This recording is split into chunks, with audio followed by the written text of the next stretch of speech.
फैजाने पंजतने पाक है। मेरे इमाम फरमाते हैं कोई किधर भी जाए डर सकता है, घबरा सकता है, मर सकता है, लेकिन जब गौसे आजम के कदमों में आ जाए तो हालात उसे झुका नहीं सकता, क्योंकि जो गौस का होता है उसका ये अकीदा होता है क्या तबे जिसमें हिमायत का हो पंजा तेरा, शेर को खतरे में लाता नहीं कुत्ता।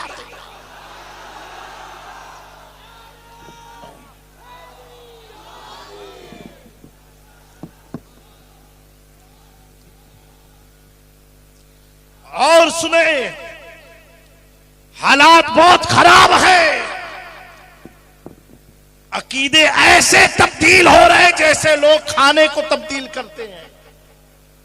लेकिन मेरे प्यारो, फिक्र उसे हो, तवज्जो चाहता हूं उलमा की, फिक्र उसे हो जिसका कोई वाली ना हो। मेरा इमाम अहमद रजा बरेली से अर्ज करता है इस निशानी के जो सग है नहीं मारे जाते, हश्र तक मेरे गले में रहे पट्टा तेरा।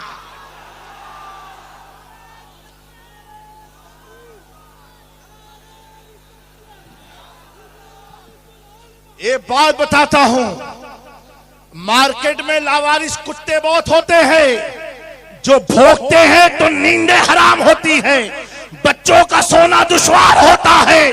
आप अमेरिका यूरोप में चले जाएं, मोड़ासा का मुझे मालूम नहीं है मामला, आप फॉरेन में जाएं तो वहां के लोग म्युनिसिपल कॉर्पोरेशन को फोन लगाते हैं, कहते हैं कि साहब sir there is too much dog around our society, हमारे इलाके में बहुत सारे लावारिस कुत्ते घूम रहे हैं जिसकी आवाज से हमें डिस्टर्ब होता है। तो म्युनिसिपल की गाड़ी आती है, उन लावारिस कुत्तों को भर करके लेकर के जाती है। उन्हीं कुत्तों में कुछ कुत्ते ऐसे होते हैं जिनके गलों में पट्टा होता है, लेकिन म्युनिसिपल की गाड़ी उन पट्टे वाले कुत्तों को नहीं पकड़ती। मैंने पूछा अरे कुत्ता तो ये भी है, इसे भी उठाओ, तो कॉर्पोरेशन का ऑफिसर कहता है ये और कुत्तों की तरह नहीं है, इसके गले का पट्टा बता रहा है, इसका कोई मालिक जरूर। तभी मेरे इमाम ने कहा था तुझसे डर, डर से शक, शक से है मुझको निस्बत, मेरी गर्दन में भी है दूर का दौरा तेरा। आप देखे जानशीन मखदूम सिमना ने मौलाना अब्दुल कादिर साहब ने कहा ये सिलसिले का प्रोग्राम नहीं है, सुन्नियत का प्रोग्राम है। बोलो बोलो। तो हजरत ने क्या किया, हार माला नहीं पहनाया, गले में पट्टा डाल दिया, पट्टा डाल दिया, और अब्दुल कादिर की भी हिफाजत कर ली और नस्लों की भी हिफाजत कर ली। अब पट्टे लगा के घूमोगे, क्योंकि आजकल का दौर तो ऐसा है कि गुजरात में तो बहुत कम है, यूपी में बहुत ज्यादा है, जिसकी सरकार उसी का झंडा गाड़ियों में लग जाता है। हमारे गुजरात में सिस्टम ही 2002 से चाय वाले ने खत्म कर दिया। सही बात है कि नहीं? तो कड़क चाय ऐसी पी गई है,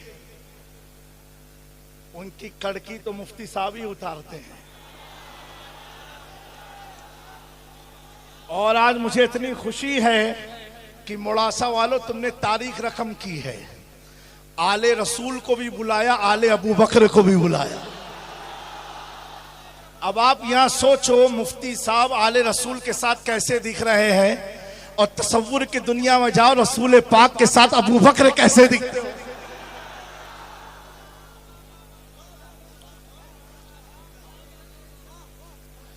मेरे दोस्तों,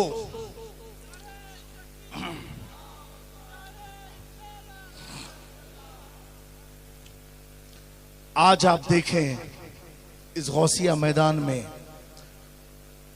जैसा कि मुझे मालूम हुआ कि तकरीबन 100 से ज्यादा शहदा की कब्रें हैं इर्द गिर्द में। इन शहीदों की बारगाह में तुम्हें बुला करके गौसिया मैदान में गौस की आल के सामने कुछ अता करने के लिए बुलाया गया है। ऐ मेरे नौजवानों, खाली मत जाना, लेकर के जाना इंशाअल्लाह तबारक व तआला। आज आप देखें हमारी लड़ाई क्या होती है। हम गए थे दरभंगा, हमारे मुफ्ती साहब मुजफ्फरपुर के मुफ्ती गुलजार साहब, तो मुफ्ती सलमान साहब वहां जब गए तो कुछ लोग आए दुआ कराने। कहा हजरत दुआ कर दीजिए। काहे की दुआ कर दे? मेरे भाई ने मेरी जमीन पर कब्जा किया है, ऐसी कुछ ताबीज बता दीजिए कि मैं जमीन में डाल दूं, भाई मेरा दुनिया ही से चला जाए।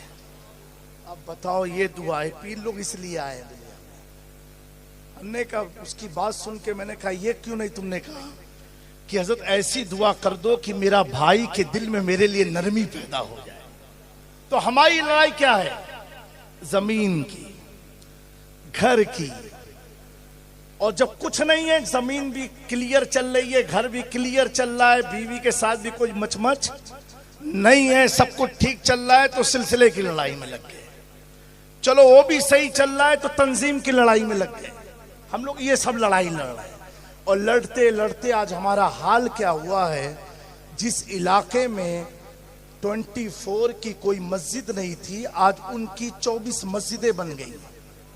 ये लड़ाई का हाल हुआ है। सही बात है कि नहीं? ये हमारी लड़ाई है। और हाल ऐसा बनाया है कि गुटखा, पान मसाला, सत्तेबाजी, ये खुराफात में लग करके पूरी जमात का सत्यानाश करने की कोशिश की। लेकिन ये जमात अहले सुन्नत अल्लाह और उसके रसूल के करम से चल रही है।